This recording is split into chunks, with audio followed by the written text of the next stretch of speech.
People, Don't you know? places, Don't you know? events. Don't you know? From the campus of Winona State University, KQAL FM is proud to present. Don't you know? Now, here with everything Winona, here's Terry Tenseth. Oh, don't you know?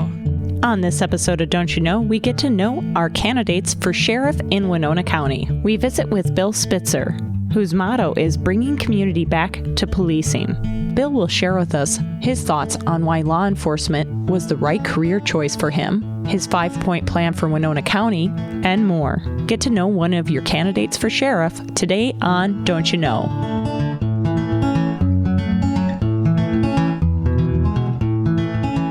Good afternoon. You're listening to Don't You Know. I'm Terry Tenseth, and I have Bill Spitzer with me, who you've been kind of running around like crazy for how long now? Well, actually, since January is about how long I've been running around, so it's been a long time. Why don't we tell the folks what you're doing, just in case they haven't seen the signs or read the paper or heard the radio? Okay, yeah, and just in case nobody knows what I'm running for Winona County Sheriff. And why do you want to run for Winona County Sheriff? You know, I think this is something that I've prepared my whole career for. You know, I started out as a deputy sheriff for about 24 and a half years, and I was a police officer for another local community, St. Charles, for 5. So, you know, I have a pretty close to 30 years of experience in law enforcement, and I've just kind of worked my way around the ranks, and I just thought that this was kind of the culmination for my law enforcement career. I tried to set up my leadership skills. I've been the mayor for St. Charles for about 10 years, so I kind of refined some of those leadership skills, you know, working with budgets, working with people, and things like that. So I've been kind of preparing myself for this. So what goes into being a sheriff, in case people don't really know?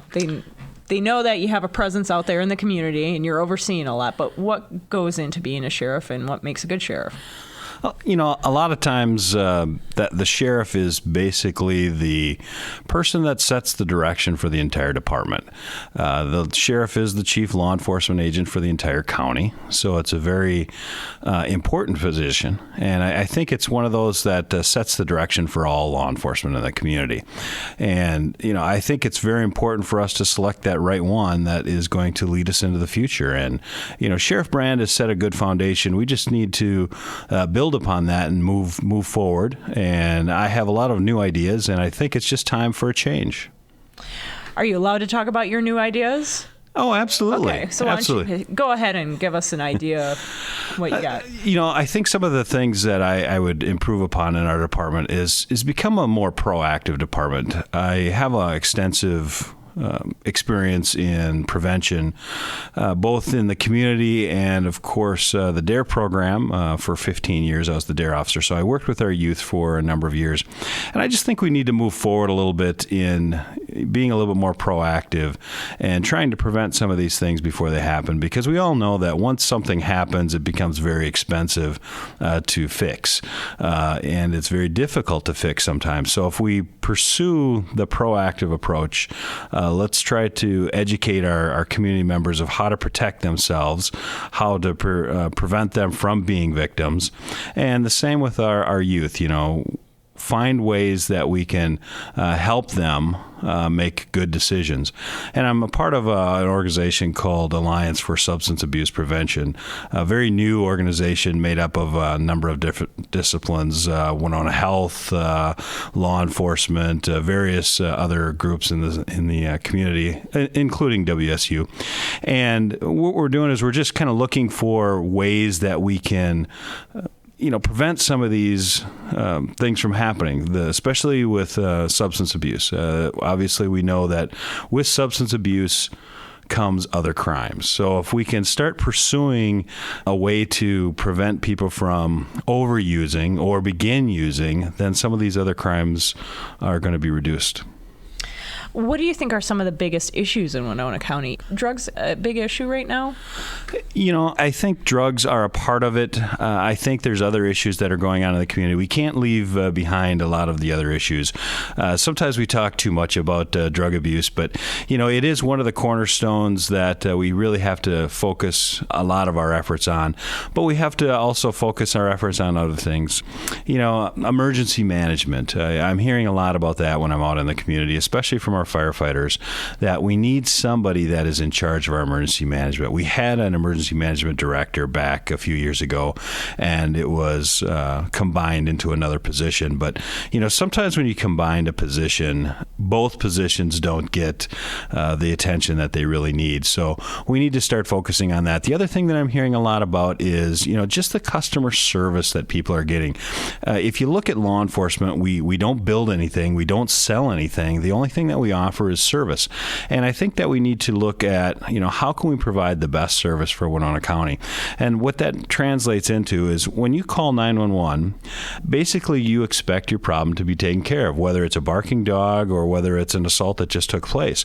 And, sometimes we don't have all the answers when you're calling that dispatcher. And I think that's our responsibility is if we don't handle it, then who does? Because people are going to pick up the phone and they're just going to call the police if they don't know who else to call. So we have to become that resource. The other thing that I think we need to do with customer service is you want to know where your case stands. If you are a victim of a crime in Winona County, all too often, you don't know where the case stands. Are they still working on it? Is it going to court or whatever? So we need to do a lot more follow-up with the victims in Winona County. Why is law enforcement so important to you? Maybe a better question would be, what made you go into law enforcement?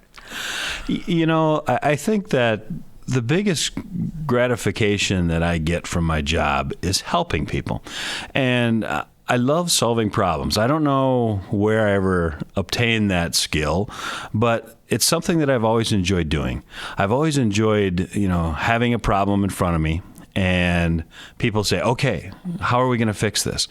And I've always enjoyed solving problems. And it's just the joy and the gratification of actually solving that problem. And I think one of the things that was very rewarding for me is a couple of days ago, I was out door knocking and I took a quick little break at Rosie's Pub. And a lady came up to me and she said, "Bill, you probably don't remember me." And I said, "I'm sorry, ma'am, I do not." But she said, "You saved my life." And I said, "Well, can you tell me a little bit about it?" And she said, back in the early 90s, and that's a long time ago for me to remember anything, she said that I was called to her home, and she had her husband was suffering from a mental illness, and I was able to, talk him into going to get help at the hospital. So just those little things are what keeps me going back to law enforcement. It's that ability to help people and to solve problems, and I think that's what law enforcement is all about. When we talk about community policing, and you hear a lot about it, what it basically is forming partnerships within the community to solve problems.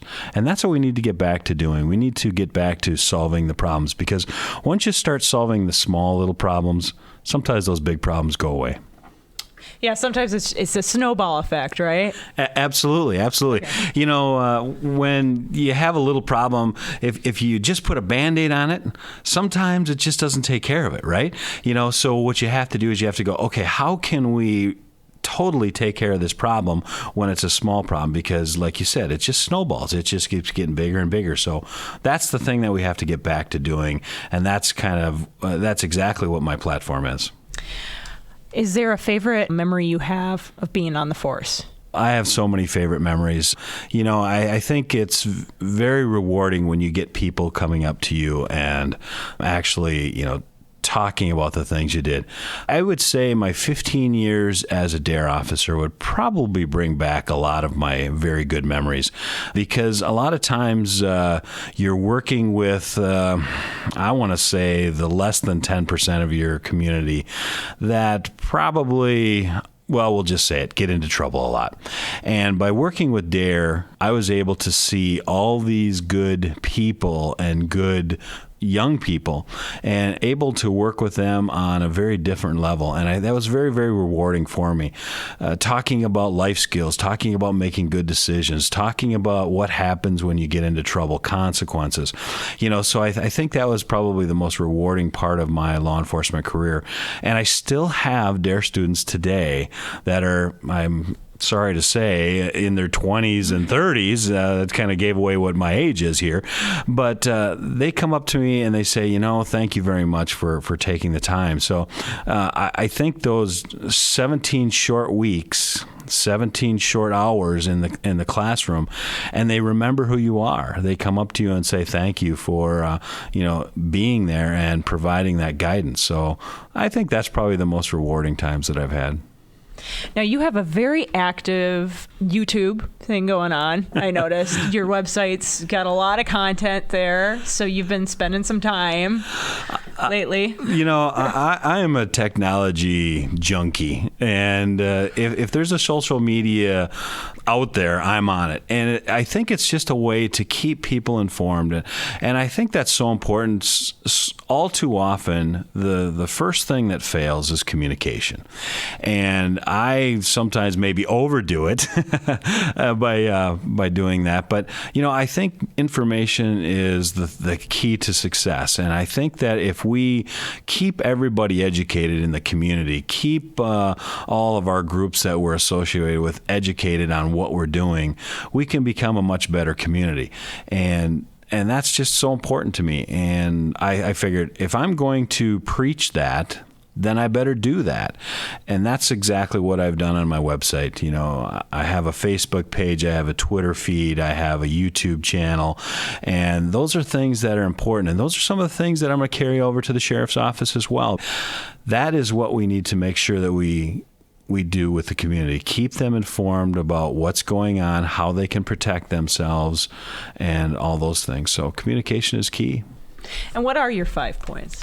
Well, the first one is obviously the most logical one, and that's protection of our community. And, everybody wants to feel safe. And that is one of the first things that I would make sure that we do. And utilizing technology to help us do a better job of doing that. And there's a lot of technology out there that can help law enforcement be more efficient. And that's exactly what we need to do. Everybody wants to feel safe. We know about the budget cuts with the county. So we have to find more creative ways that we can provide more services for less money. And that's kind of my first point. My second point is all about detention. All too often people ask me, are we going to build a new jail? And my answer is a very quick answer, and that is, that has been decided several years ago that we're not going to spend $15 million to build a new jail detention facility. And we're very lucky. We're sandwiched in between two communities that already have 100-bed facilities. So we have plenty of jail space because they're always calling the law enforcement center, hey, send your prisoners here because we got some empty beds. So in that respect, what we need to do is we need to try to figure out, okay, how can we break the cycle? And we need to look at more programs like drug court, like the CARE program, and we need to find other creative ways to try to break this cycle. Because at $100 a day, that's what the last report was from the jail director, that's what it costs us to keep somebody in jail. So if we can find a way to reduce the number of people that are staying in our detention facility, it's going to save you, the taxpayer, a lot of money. I'm not saying let's just open the gates and let everybody out, right? That's not what I'm saying. But what I'm saying is there are other ways that we can, I'm going to use the word punish people for what they've done and not keep them in our facility. And those are the creative ways that we have to figure out. And I'm working very closely with the Criminal Justice Coordinating Council, which is a conglomerate of the judges, the probation, law enforcement, other organizations that come together to try to be that think tank of what can we do? What can we do to reduce the number of people in our facilities? My third point is, one of the things that we haven't done for several years is develop leaders from within the sheriff's office, and we really need to do that. We really need to develop leadership within the department. And by doing that, we are going to create specific directions that the department can go. Because right now, we all know that if you have no leadership, everybody kind of does their own thing, right? And that's just normal. That's human behavior.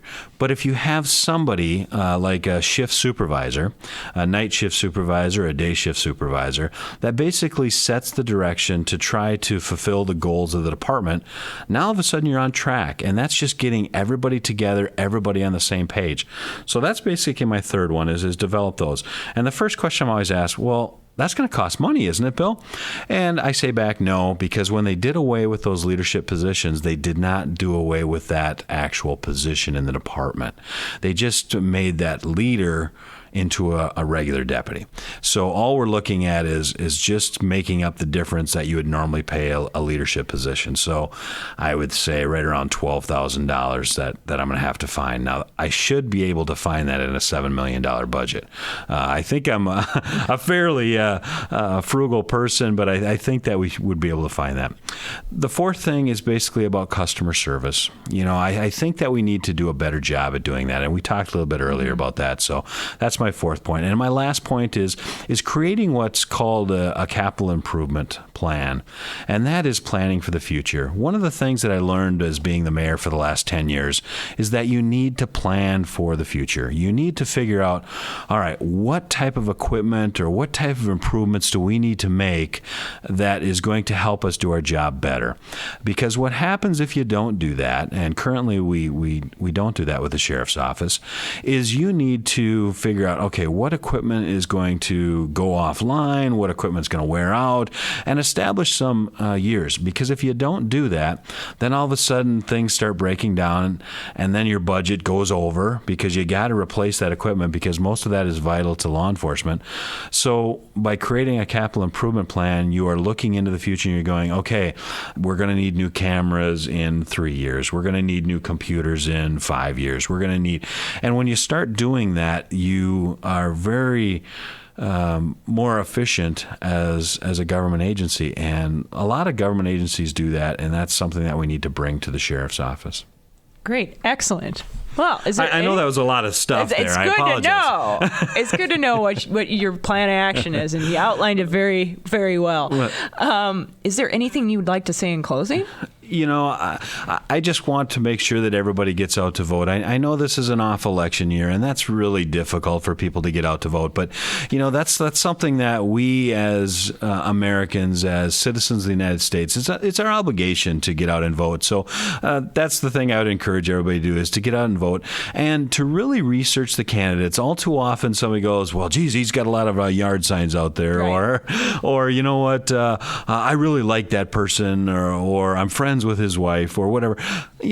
Try to go a little bit beyond that. Try to really look at the candidates. I would encourage you to look at my website, look at my opponent's website, and come up and talk to us. I think that's so important.